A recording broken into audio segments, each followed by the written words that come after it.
സിനിമയുടെ ജോണർ വെക്കാനും കുറച്ച് മിത്ത് അങ്ങനെ ഒരു റിലേറ്റ് പഴയ കാലത്തെ വിശ്വാസങ്ങളും അങ്ങനത്തെ ഒക്കെ റിലേറ്റഡ് ആയിട്ടുള്ളൊരു ആ ഒരു ടൈപ്പ് കഥ പറയുന്ന പോലെ. ഇപ്പോഴത്തെ കാലത്തെ ഓഡിയൻസിനും ആ ഒരു ടൈപ്പ് കഥകളും സ്വീകരിക്കാറുണ്ടെന്ന് തോന്നുന്നുണ്ടോ? പറയൂ. അതായത് ഇതൊരു പീരിയോഡിക് ഡ്രാമയാണ്, പഴയ കാലഘട്ടത്തെ ഓർമ്മപ്പെടുത്തുന്ന സിനിമയാണ്. അപ്പോൾ അത് ആ സമയത്ത് നടന്നിട്ടുള്ള കഥ അത് അങ്ങനെ ആയതുകൊണ്ട് അതങ്ങനെ ചിത്രീകരിക്കാൻ ഡയറക്ടറുടെ POV ആണ്. അതിൽ നമ്മൾ അങ്ങനെ കൂടുതൽ അങ്ങനെയല്ല ഒന്നും പറയാൻ പറ്റില്ല. കാരണം ഡയറക്ടറുടെ POV ഡയറക്ടറുടെ സിനിമ. പിന്നെ അത് സ്വീകരിക്കേണ്ടതൊക്കെ പ്രേക്ഷകരാണ്, അവർ തീരുമാനിക്കുന്നത്. സ്വീകരിക്കും എന്ന് വെച്ച് കഴിഞ്ഞാൽ സ്വീകരിക്കണം എന്നാണ് എൻ്റെ അഭിപ്രായം. കാരണം ഞാൻ ബാക്ക്ഗ്രൗണ്ട് സ്കോർ ചെയ്യുമ്പോഴാണ് ഫുൾ അത് കാണുമ്പോൾ തോന്നിയത് നമ്മൾ അമ്പലത്തിൽ പോകുമ്പോഴും പ്രാർത്ഥിക്കുമ്പോൾ നമ്മുടെ കാര്യങ്ങൾ ശരിയാണ്. പക്ഷേ ഇതിനകത്ത് പുള്ളി ഒരു നമ്പൂതിരി ആണ്, ഒരു ഡയറക്ടർ.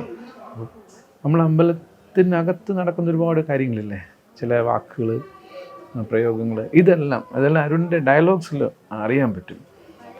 അപ്പോൾ ഇങ്ങനെയൊക്കെ അമ്പലത്തിനകത്ത് നടക്കുന്നുണ്ട് മീൻസ് അത് പടം കാണുമ്പോൾ മനസ്സിലായി. അപ്പോൾ എനിക്കത് അറിവായിരുന്നു.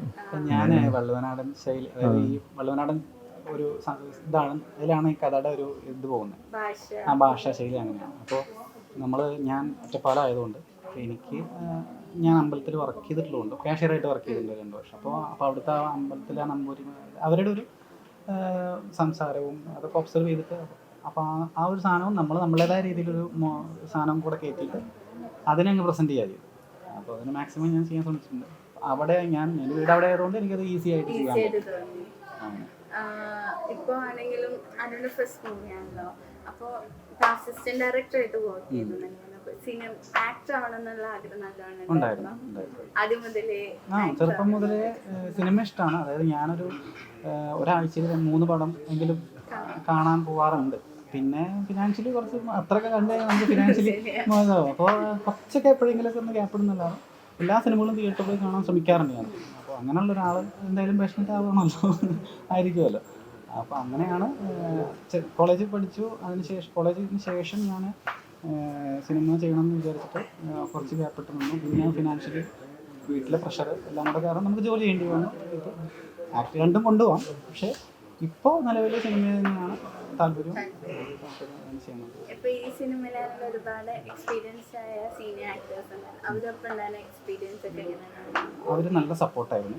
നമ്മളെന്തെങ്കിലും തെറ്റിച്ച് കഴിഞ്ഞാലും അവർ നമുക്ക് ഒരു ഊർജ്ജം തരുന്ന പോലെ നമ്മൾ കുഴപ്പമില്ല ഇങ്ങനെ തന്നെ ഓരോ ടിപ്സ് നമുക്ക് പറഞ്ഞു. അപ്പോൾ അത് നല്ല സപ്പോർട്ടായിരുന്നു. ഇപ്പോൾ സാറിനാണെങ്കിലും ആളുടെ ഒപ്പം എങ്ങനെ മുന്നേ കമ്പനി ആയിരുന്നോ? ഇല്ല, ഞാൻ മായമ്മയിൽ വന്നിട്ടാണ്. അപ്പം അല്ല, അരുൺ നമ്മൾ അന്ന് പരിചയപ്പെട്ടു, പൂജയുടെ അന്ന് പരിചയപ്പെട്ടു. പിന്നെ ഷൂട്ടിംഗ് സമയത്ത് ഉണ്ടായിരുന്നു. പക്ഷേ അന്നൊന്നും മിംഗിളായിട്ടില്ല. കാരണം ഞാൻ വരാറില്ലായിരുന്നു, ചെന്നൈയിലാണ് താമസിച്ചത്, ചെന്നൈ സിറ്റി. പക്ഷെ മൂവി വന്നപ്പോൾ പുള്ളി കട്ടയ്ക്ക് ചെയ്തിട്ടുണ്ടെന്നുള്ളതാണ്. അപ്പോഴാണ് മനസ്സിലായ അടിപൊളി ഭാവിയുണ്ട്.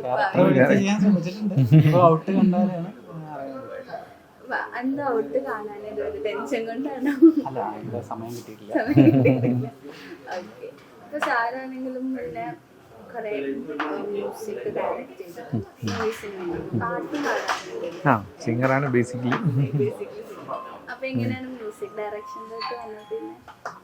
അല്ല, അത് പറഞ്ഞാൽ നല്ല പാട്ടുകൾ, ലോങ് സ്റ്റോറി നല്ല പാട്ടുകാരുടെ എണ്ണം കൂടി വന്നു. അപ്പോൾ എന്താ പറയാൻ, നമുക്ക് പാട്ട് കിട്ടാനായിട്ട് ഞാൻ തന്നെ മ്യൂസിക് ചെയ്യേണ്ട ഒരവസ്ഥ വന്നു.